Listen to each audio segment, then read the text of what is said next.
Moving into a new house comes with such a great excitement, but at the bottom of every new owner's heart is the burning desire to spruce up their new home into a little paradise of their own. The White House is not immune to this kind of change, as with every new president it is given a new look. While it's expected for renovations to occur at the White House, Donald Trump has spent by far the most amount of money, with the total cost coming to a little under $2 million.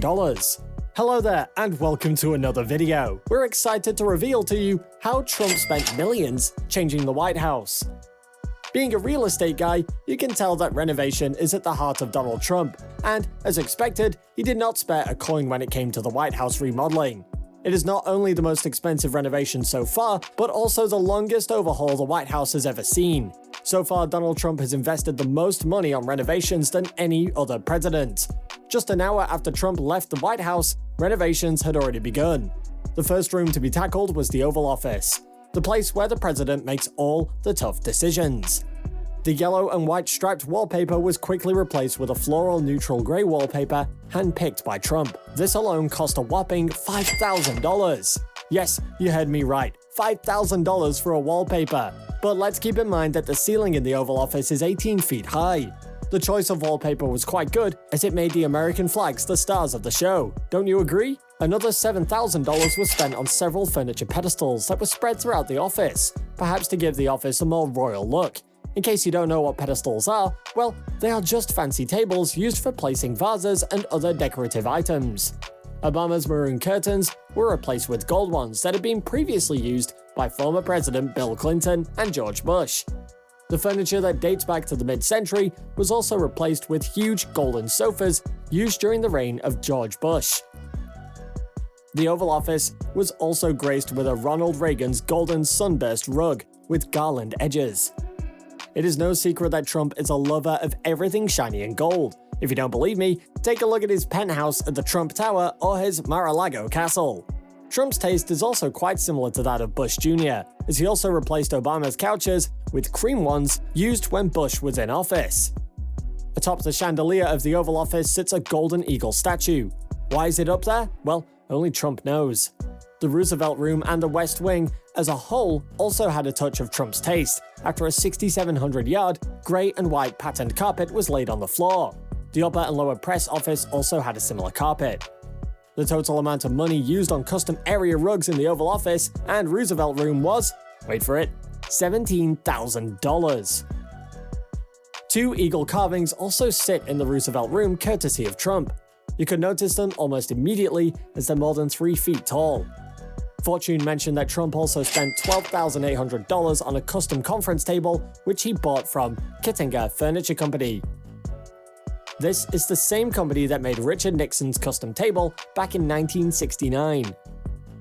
The dining room had a cream and gold color scheme that was specifically picked by Melania Trump. Well, I guess we can all agree that birds of the same feather flock together.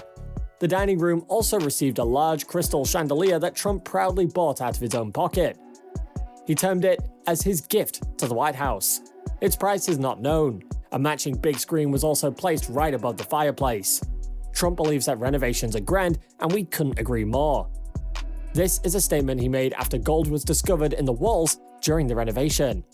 Before we move on, click that subscribe button, turn on the notification bell, and leave us a like. The dining room is not all that Melania took part in renovating. She oversaw the installation of a path of lights along the colonnade that connects the house to the Oval Office, for one to enjoy the beauty of the Rose Garden even at night. She also took part in designing a 1,200 square foot tennis pavilion that was fully funded by private donations. Her favorite contribution must have been the bowling alley. Yes, you heard me right. The White House has a $500,000 bowling alley that dates back to 1947. It also has a game room and movie theater. In case you're wondering what Trump's first private screening was, it's Finding Nemo. I guess you didn't expect that, but neither did I. She also saw the wall fabric of the Red Room refreshed, as well as the furniture in the Blue Room and draperies in the Green Room. While the White House instantly screams vintage, historic, and luxury, there are a few things that Melania didn't like. One of them was the position of the Jackson Magnolia. No, it's not a sculpture, it's a tree that goes all the way back to the 1800s.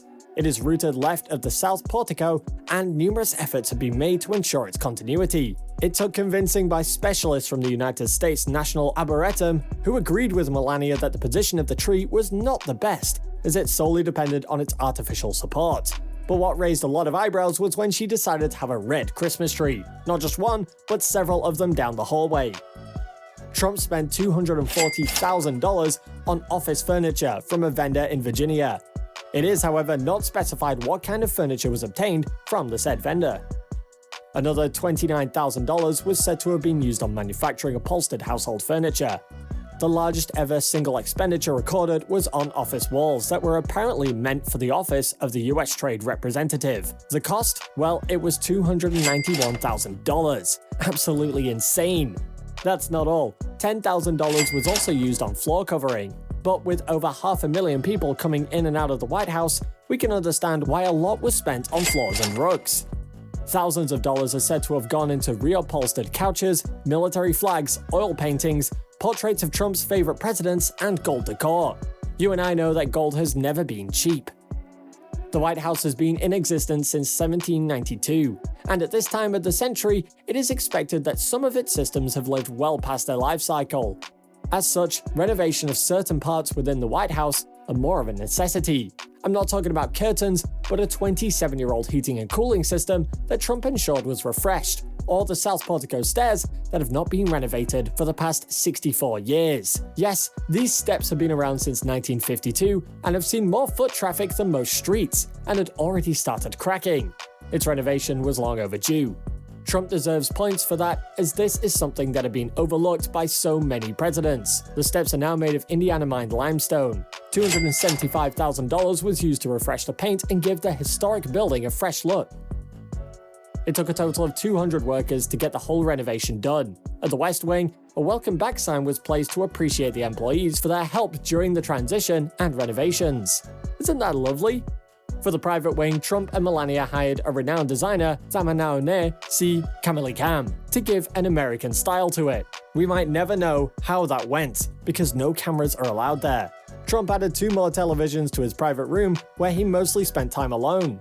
He also added a lock to the room, a move that did not sit well with the Secret Service. Was he hiding something? Or did he just want some peace and quiet without being watched? Let us know what you think in the comments section below. 45 presidents later and a whole lot of changes in color scheme and furniture, the White House is now estimated to have a value of $400 million. It is worth noting that a budget of $100,000 for renovations for incoming presidents was set in 1999, but ever since, every president has surpassed the budget by far. But the White House has 4 floors and 132 rooms, so I guess we know why it's so hard to stick to the budget. For Trump's case, it is not known whether the renovations were funded by donations, the White House Historical Association, or his personal accounts, and sadly, we may never know. What we do know is that his main goal during the renovations was to restore the true glory and luster of the White House. Do you think he achieved his goal? Do you think the renovations were worth every penny? Do let us know in the comments below, and thanks for watching.